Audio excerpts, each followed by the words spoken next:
Hello বন্ধুরা, আবার একটা রেসিপি নিয়ে আসলাম। দেখো, ভেন্ডিগুলো আমি এইভাবে কেটেছি। সব ভেন্ডিগুলো দিয়ে দেবো গামলাটার মধ্যে,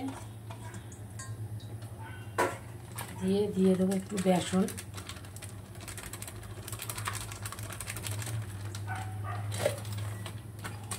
দিয়ে দেবো একটু চাল গুঁড়ো,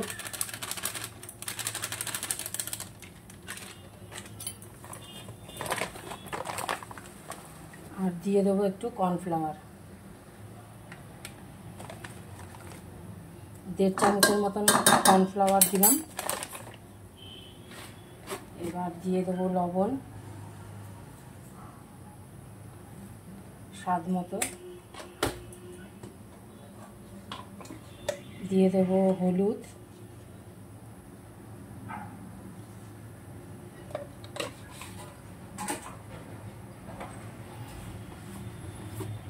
দিয়ে দেবো একটু লঙ্কার গুঁড়ো, অল্পই দিলাম লঙ্কার গুঁড়োটা, কেননা বেশি ঝাল এগুলো করা যাবে না। আর দিয়ে দেবো হাত মাপে একটু সামান্য মিষ্টি, যেহেতু ভেন্ডিটা আছে ওই জন্য। চলো এগুলো আমি একটুখানি মেখে নিই, তারপরে আবার আসছি। দেখো, অল্প অল্প জল দিয়ে কিন্তু মাখতে হবে, বেশি জল দিয়ে মাখা যাবে না, অল্প অল্প জল দিয়ে মাখতে হবে। আবার অল্প একটু জল দেবো।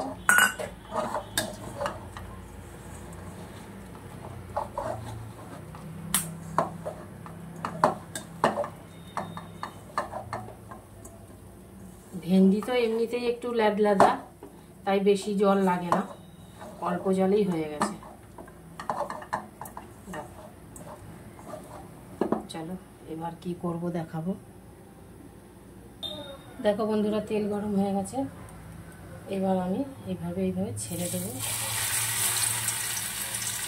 অল্প অল্প করে দিতে হবে, একবারে দেওয়া যাবে না কিন্তু। একবারে অনেকগুলো দিলে হবে না, অল্প অল্প করে দিতে হবে, দিয়েই নাড়তে হবে।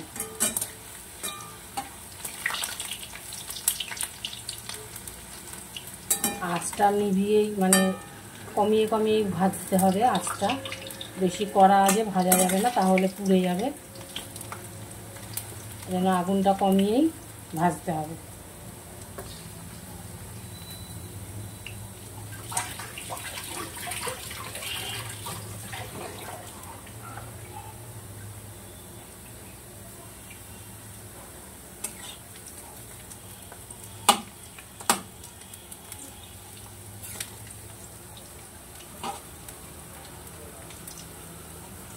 একটু আঁচটা বাড়িয়ে দিই, তাহলে এটুকু থাক।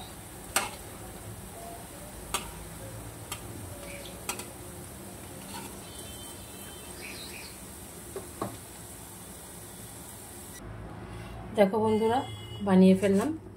ঢ্যাঁড়স বলো, কেউ ভেন্ডি বলো, যে যাই বলো, হচ্ছে মানে পকোড়া, ভেন্ডির পকোড়া, ঢ্যাঁড়সের পকোড়া। দেখো কি সুন্দর ভেঙে যাচ্ছে, দেখেছো? একদম মুচমুচে হয়েছে। দেখো আওয়াজটা, দেখেছো আওয়াজটা? এরকমভাবে ডালের সাথে ভেন্ডির পকোড়া বা ঢ্যাঁড়স যে যা বলো, পকোড়া করে খাবে, দারুণ লাগে। তাহলে আজকের মতন রাখছি, আবার পরে কোনো একটা রেসিপি নিয়ে চলে আসবো। দেখো পকোড়াগুলো কি সুন্দর হয়েছে, ঢ্যাঁড়সের পকোড়া।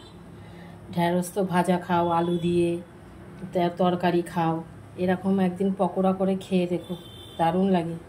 তাহলে রাখছি, হ্যাঁ, টাটা।